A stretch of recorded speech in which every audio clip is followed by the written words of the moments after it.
Ford is the worst run company in America. Every year I pick 10 companies for the worst run list, and Ford is at or near the top.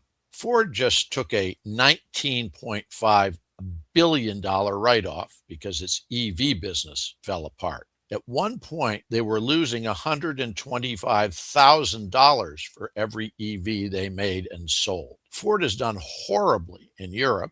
They're having trouble in China, real trouble. In the United States, the primary reason they do well is what's called the F-150.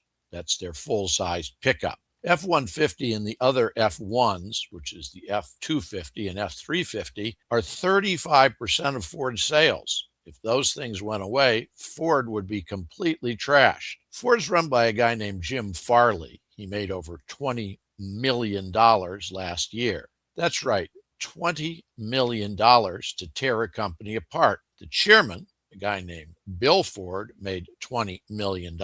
His family controls the company, which means that Farley really works for him and not for the board. Ford couldn't get into the EV business because they didn't make good EVs. People say it was because of Tesla. They say it's because people didn't want EVs, but people do buy Teslas. They don't buy Fords, which is why Ford got out of that business. Ford's biggest single problem is that it's been run by the Ford family since it was started. The Fords decided that they were going to run the place themselves. They put in a CEO every once in a while, but the CEO works for Bill Ford and the Ford family. That means that the Ford family keeps bumbling and stumbling over and over again, and part of that is picking bad CEOs. The Ford Motor Company is worried that if Chinese EVs get into the U.S., which hasn't happened so far and may not happen for a while, that Ford will basically be put out of business. Farley has said as much.